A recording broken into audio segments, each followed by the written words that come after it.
and welcome to another episode of On the Couch with Jill. I haven't had an episode out in a long time, so please keep on watching my social medias and go to the YouTube channel. It's just Jill Van Us on the couch. But today, guys, wow, I've got a man in studio with me that I feel doesn't need any introduction. He is a grandmaster, and I think you know who I'm talking about by just saying that. He is a humanitarian. He gives back to the community. He's a radio host. He is, and the list can go on. So this little intro is not even doing justice. So I have got, yes, you figured it out, the Grandmaster DJ Ready D on the couch with me today. Welcome to On the Couch, D. Hey, Jill, thank you so much for the opportunity and greetings to all of your viewers. Thank you so much. Oh, it's such a privilege to have you. I met you a year ago because that memory came up. I saw it Yes. on social media. Yes, Yeah. on social media when I was invited to Good Up FM where he was at that point in time. And from there we just became friends. I can say we are friends. Absolutely. And I've learned so much from you. And this whole full circle always just happened when you got to interview me and now I get to interview you, But today we actually want to know, who is Deon Daniels? Not the Grandmaster. Who is Deon Daniels?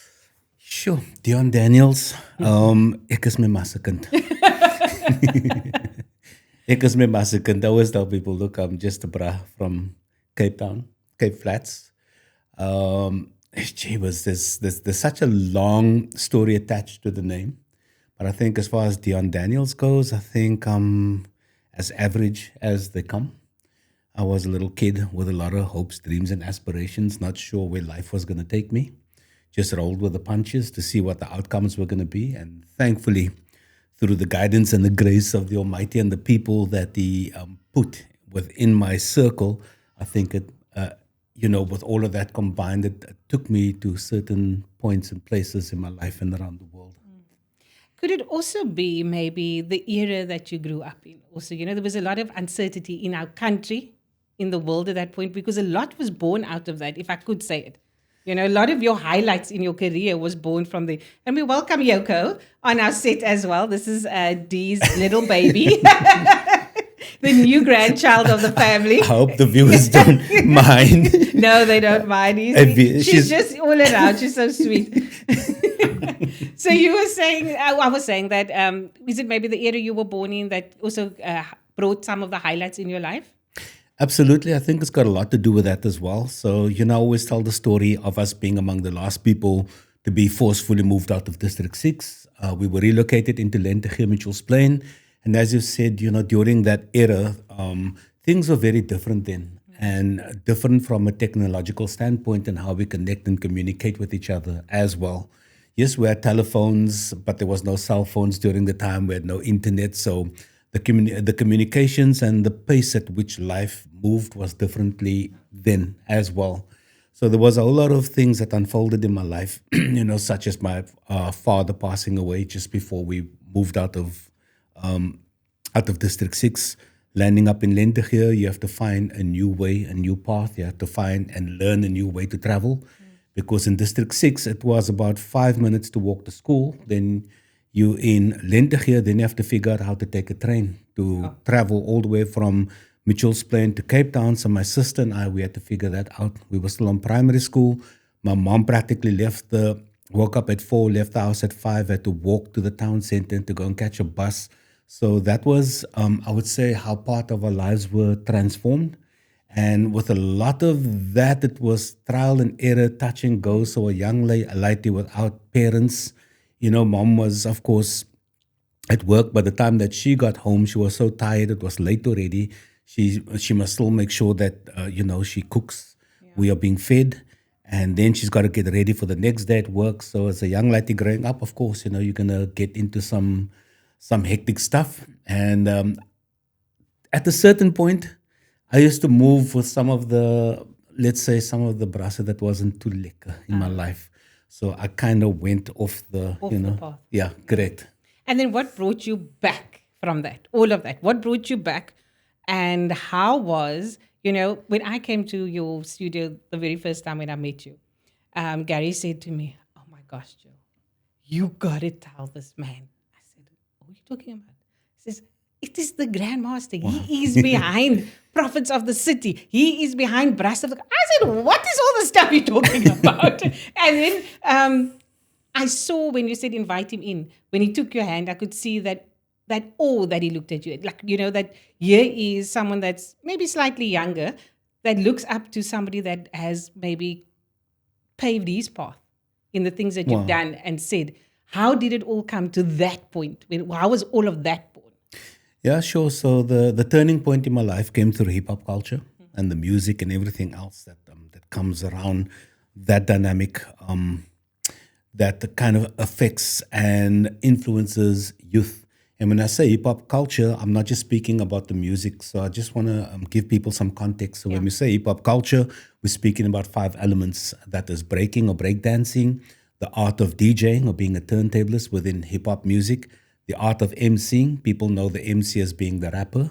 And then, of course, there's graffiti art. So that's the graph writer. And then, of course, the 5th element that we strongly embraced in Cape Town specifically is the element of knowledge of self. So getting to understand and learn what the culture was all about, it kind of changed my life from that point onwards. In the early 80s, we were among the first generation of hip-hop practitioners, and we started through breakdancing, of course. Yeah. A little bit of DJing, graffiti art, started dabbling in all the elements of the culture. We formed our first crew called the City Kids. There was 3 of us. The team grew. We then became the Ballastic Rockers.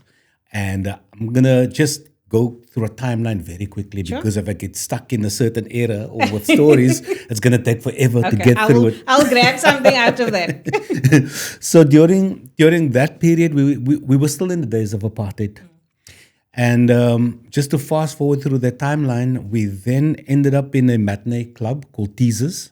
Not the strip club, ladies and gentlemen. What Teasers were you in? It became the strip club many moons after, and it became known as, they still kept the name though. Yeah. But that was on Harrington Street. So within that space, that was the first time that we actually managed to find a space where the community from the Cape Flats would actually interact with people from different walks of life, including white kids as well. Wow.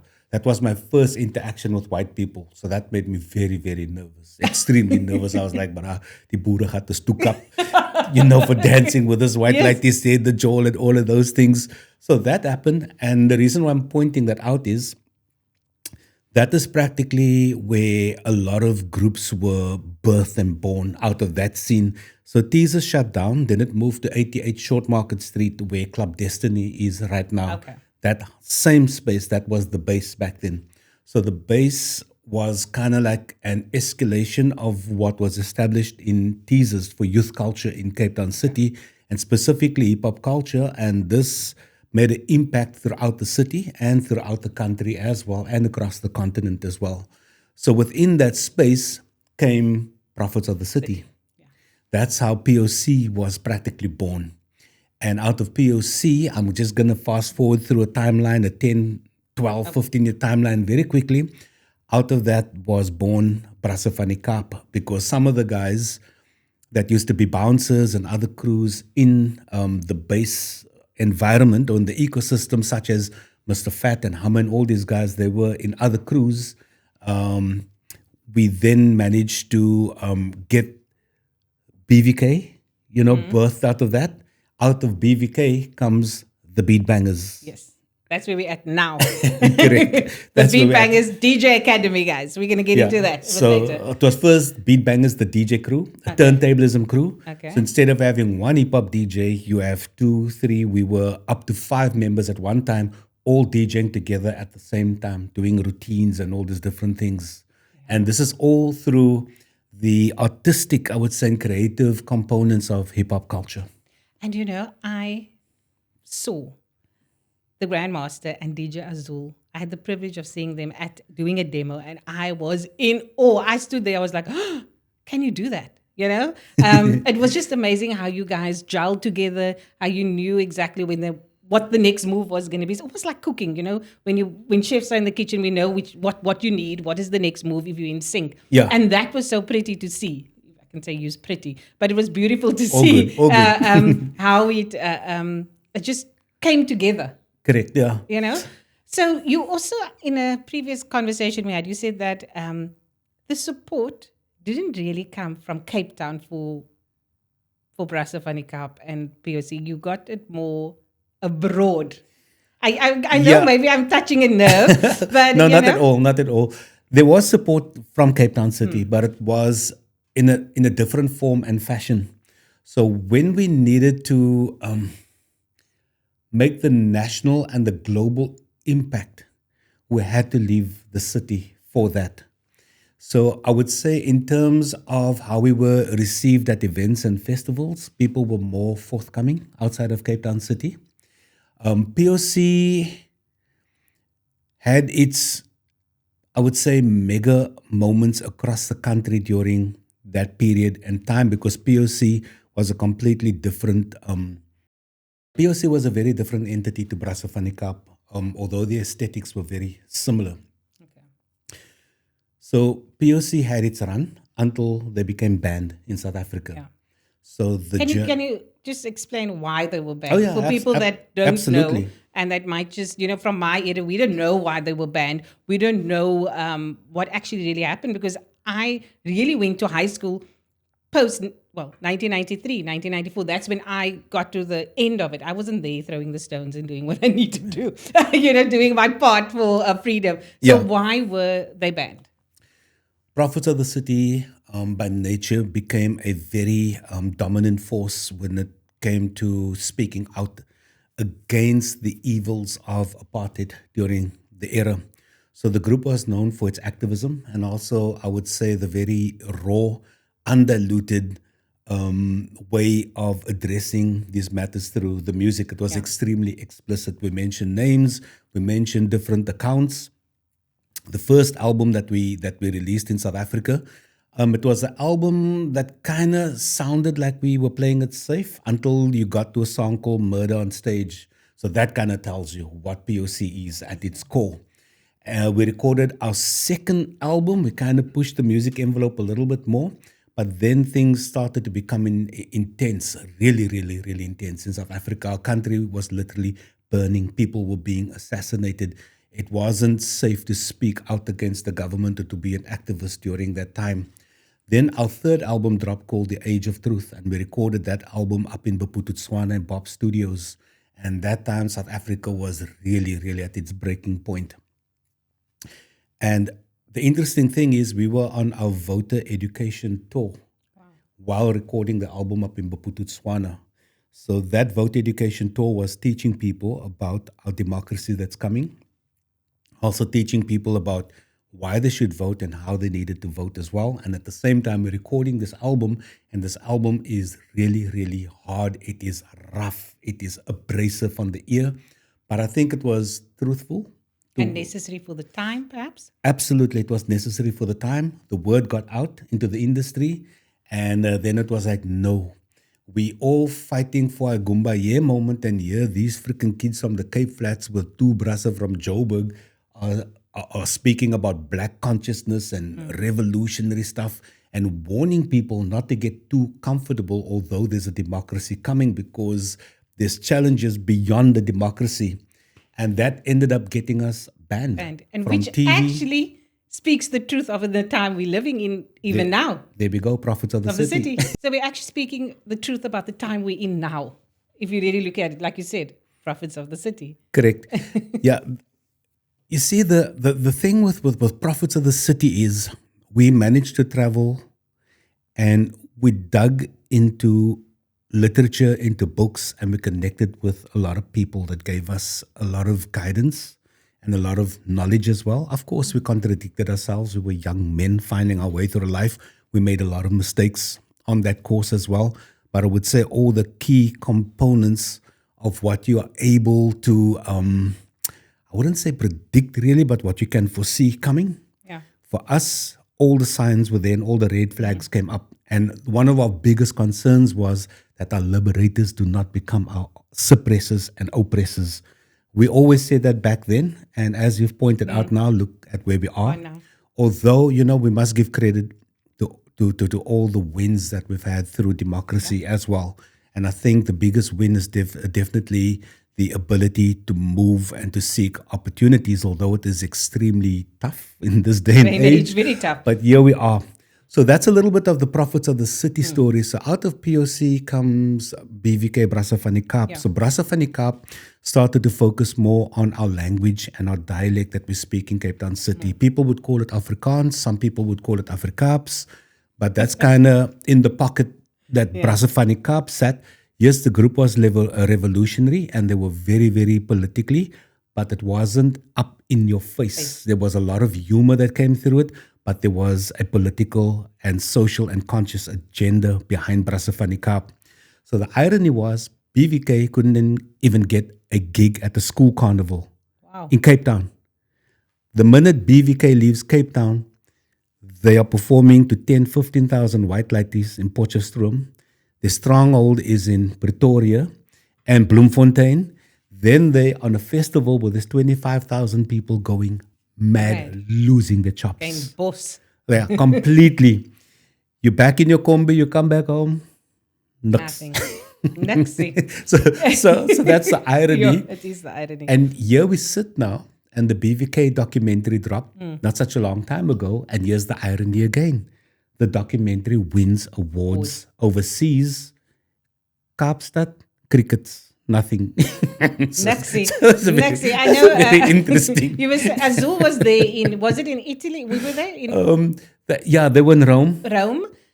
Because I was watching that. And at that time, let's now fast forward to 2025. At that time, I was also sitting and watching on television because the Grandmaster got an award. So you want to tell us about that award and how did it maybe catch you by surprise? Did you know what was going on when they gave you the call? What was all behind that? Yeah, with these awards always catch me by surprise. You know, you're so caught up in your life and doing what you do as hopefully an artist or an individual that contributes to culture and music and all these things. When we received the call, I became very, very excited. I was, holy Lord, gee whiz, there's somebody that actually remembered me. And that was the Urban Music Awards. So this is an international award because this company, they're based in the UK. When the award came, I was like, gee whiz, this time around, I actually need to be there to collect it.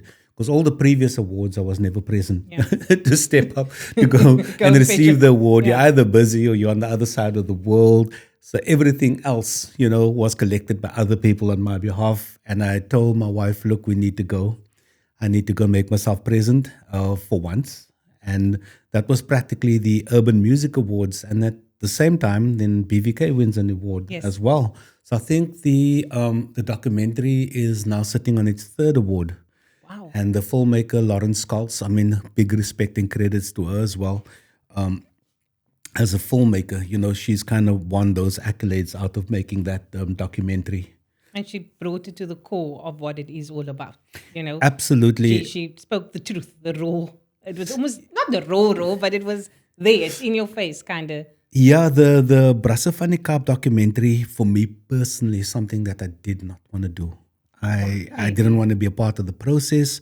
I wanted nothing to do with it because there was just too many events linked to the Brasa van die Kaap story that left me in a space where I needed a lot of healing to unfold, especially with the passing of Mr. Fat. There was no closure. And the conversations that we needed to have and the catch-ups that we needed to do and all of those things, we were very, very, very close, you know. And that experience just left a huge gap and a huge void as well, you know. So that left me in a very different mental, emotional, and spiritual space. And I just didn't want to, I just couldn't bring myself into that space. And then Lauren... Did you want to open that wounds again? Correct, yeah. So Lauren, my wife, Malika, and DJ Azul are the three that managed to twist my arm to come to the table. Anybody, if there's anybody on this planet that can twist this man's arm, it is Malika. No, absolutely. When she says jump, I don't even ask her. I just start jumping. Ran me. I love it. I love how you know, when Malika said, you say, how I must I jump? No, absolutely. So that's the BVK story, and I'm actually glad, that it happened. It was extremely difficult again, and it took me down the emotional rabbit hole once again and reminded me why I didn't want to be a part of the Okay. process as well. When you're working in a group dynamic or you're working with people have different points of views and they have different ways of approaching something. And in a huge group dynamic, not everybody will see everything from the same perspective. So there was a lot of friction within that regard as well. And for me, in terms of where I am in my life right now, I'm like, brah, or whoever's out there, all is forgiven. Yeah, let's forget. Whatever issues we had in the past, especially as young brasser with lots of testosterone flying around the room, I think I'm at that age in my life now where I'm like, peace, love, unity, guys, water under the bridge. Let's move forward, or let's talk things out as adults and as human beings, and we see where this take us. We don't have to be brasser, but at least there's a level of respect and understanding, and we can move forward. So unfortunately, the journey didn't allow for that. So I was like, "Yo, but this needs to happen, Happen. not because of that, because of I would say more my relationship with the other band members that have that progressive solution based approach, to life and how to move forward in that regard. Yeah. So it's also a sense of healing for you, maybe going through all of that. Sometimes we need to face things in front of us to heal from it ultimately. Yes. There is, from the moment I got to know you, because we're going to kind of have to wrap this up soon. From the moment I got to know you, right? There was a sense of humility that I found with you. Through all of this, through all the accolades, through all the awards and the grand mastering of things, how do you stay grounded? Sure. How do you stay just being Deon Daniels, the man that grew up in District 6 and moved to Lentegee? How do you remain so humble? Wow. Um, I think the people in my space didn't allow me the opportunity for my ego to get out of control, Okay. because within hip hop culture and in competition, of course, a lot of it is ego driven. I think the people that I've met and a lot of the lessons received from so many people kind of reminded me, how you fit into the grand scheme of things. You try, you make mistakes. I think all the challenges, all the losses, it kind of reminds you as well. You're a human being. Being- And then I always tell people that this thing that I regard as an art form, whether it's making music or DJing or turntablism, art will humble you no matter who you are. Because I think by nature, an artist will want to paint, make music, create a sculpture, say something, do something, and you're never happy and satisfied with the outcome, no matter how good other people may view it. You're always critical of it. You're always beating yourself up, and you always want to move to the next stage and the next level. And for some reason, that will really put you in a compressed state, and you'll always be sitting there and going, "Oh my Lord, just when I thought I knew it all, I actually don't know nothing." So You you go, just okay, answered my next question yeah, because I wanted to ask you, like, in that moments of self doubt, because that happens to me, it happens to each one of you, maybe listening, you have that moment where you think, am I capable of doing this? I've certainly gone through it. Am I capable of writing this book? Am I capable of becoming, with everything that has happened in my life? Am I capable of doing it? How do you get that little seed of doubt out of your head? How do you become, because you had to do something to become the grandmaster? sure. The doubt is always going to be there. I think it's built in by default for some reason because of who we are and what we do. And once again, the people around me have been very encouraging. So my transition from one space in radio to the other have left the doorway open for that doubt to kick in. I was really, really beaten up and haunted by doubt and by a lot of things that made me question quite a lot, though. So I don't think I was in a good state mentally. So I felt like I was a little toddler being dragged along and guided along by the adults. And everybody around me was very, very positive and constantly reminding me about my journey, my contributions, and what I have done. And they're like, "Bro, you can't give up You now. can't give up. You can't give up. Look what you've done." And I'm like sitting here and I'm like, "Yes, but I feel like I haven't done anything really because I still have a whole lot that needs to be done and said." And I felt that that was all just the start. Not to say I want to discount what I've Done, done, yeah. but it always takes people outside of my environment and my bubble to kind of give me perspective and scope and a range Absolutely. of what And I've what I've done. noticed, and I don't know if I'm gonna just say it, you've been at Good Hope for many years, you know, Bordering on 16 16. years, 16 years. And then in one moment it was gone. Yeah. And then you transition to a lot of things in between, but out of that, you're focusing more on an organization called GCAP. And this is something that I'm not even part of it, but I am really, really loving it because what they do is just amazing. So you could do that and then going to KFM, which I feel is also allowing you to do a lot for GCAP within that space. So how did that transition? You were saying now that self-doubt, and that was the question because I was thinking you were thinking at that stage, I wasn't I good enough for radio? Wasn't I good enough for this? And here the doors open with all these doors opening in front of you. How do you manage it all? How do you deal with it all? I think to answer your question on managing that, I gotta bring my wife into the equation because she practically drives everything to the point my emotions, everything when it comes to these things. So she manages a lot of, how these things unfold. And with these doors opening, I'm still at the point where I'm okay. I'm finding my feet now. I still have to suss out the new environment. And with GCAP, thankfully, we got a phenomenal team behind us now to help drive the transition of the organization. Because when we started out 13 years ago, it was just myself and Malika. Yeah. And then some of our close friends within the SR4A Safe Roads for All environment, such as Mr. Deon Daniels and his family. And, we've been pushing, through the years in that sort of setting as well. And then the Beat Bangers came and we'd still be in the community doing our things. But to run a successful organization, we've come to realize that you need to get this thing properly structured. Absolutely. And that's what we lacked because we didn't know about these things, the proper registrations. So you needed, all the necessary certifications right through to the PBO status in order for you to be able to land a Section 18A to give that to companies that donate and all these things. We didn't know that. And thankfully, a company called Argo and Krug, a gentleman that also became a friend of ours, Mr. Jason Falcon, he put his team together to assist us on that side. So the admin process was a very, very long, hard, difficult process. Yeah.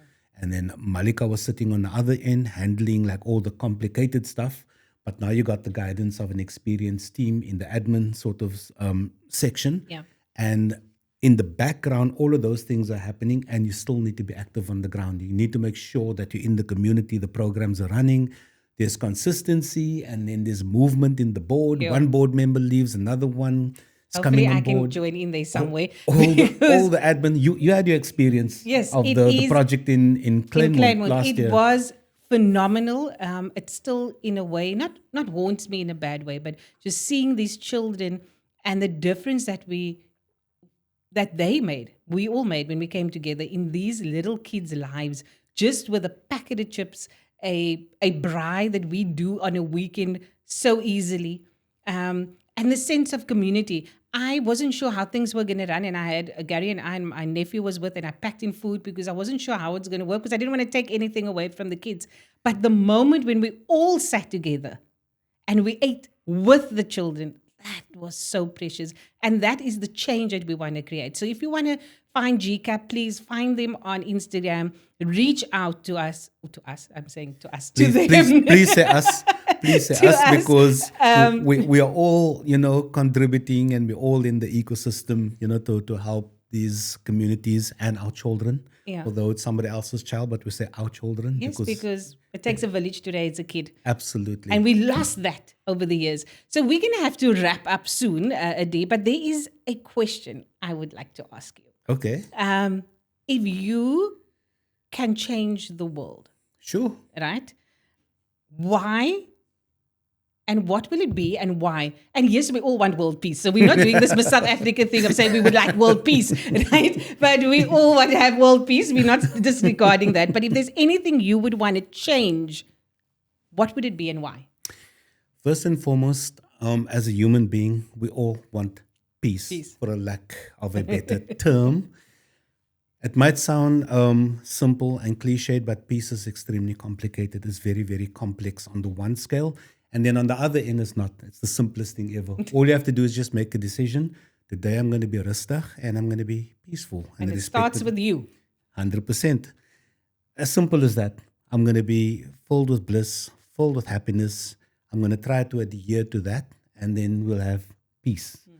But if I could change the world, definitely every single corrupt politician will get the boot because they are the catalyst for what's going on in the world. They are the cause for the wars, the starvation, inequality, and all these things. And we, as the people, have given them so much power through our votes. And I just want to bring it back to Cape Town City very quickly. So if we use our city as an example and you look at what these so-called leaders or people in power have done to create a climate of equality, the evidence suggests, that we are lacking in that department. And why are we lacking? It's due to the corruption, the egos, people pushing their agendas. It's more about politics than the actual people as well. Why are people becoming more poor? Why is there a huge gap between poor and rich and all these things? And if you look at what's taking place in the middle class and the working class, these corrupt-minded people, entities, organizations, and political parties are now milking the cash cow. Yeah. I believe it is the middle class and the working class as well. Suffers the most. So if you look at that dynamic, of course, we're going to go back as human beings and as society, and we're going to sit and wonder how we are finding ourselves still in the situation. And when we went to the polls in 1994, things were supposed to become better, but it's only become better for a select few in a monetary sense, but not really on a moral, spiritual spectrum. So we also need to invest in creating a better spiritual climate, for people, and be more mindful and respectful, of people's lives, their religions, and all these different types of things. And just chill on the conflict as well. And then for me, that's my change. view. That's definitely the change. I know it's asking for a lot, but it needs to be done, because be as done. long as those people sit in power, we can only expect humanity, communities to go backwards, and a select few will constantly be moving forward within the economic sort of climate. Time. Yeah. And I agree fully with that, Dee, and I don't want to elaborate so much on it, but also, if we look at us as the colored community, ultimately, the colored community is still stuck in the middle. Oh yeah. I'm going to say it out. When I was back then, I was too white. Oh, I was too dark. To get anything. Now I'm too white to get something. So it's very difficult. You find yourself in the space of like, and it also confuses you. Like, where do I fit in? Who am I ultimately? But that was another episode with On the Couch with Jill. Dee, thank you You're for most joining welcome. me on the couch. Thank you so much for the And for I'm the looking opportunity. forward to having more moments of these. I'm definitely going to have to have you back, because there's so much that we didn't touch on. And so much, because there's so many questions. I've got a whole list of questions that I wanted to ask, but the time, I don't want to keep you guys too long. So that was another session with On the Couch with Jill, and we'll see you again in the next couple of weeks. And also, all I got left to say is, be kind, because the world surely needs kindness.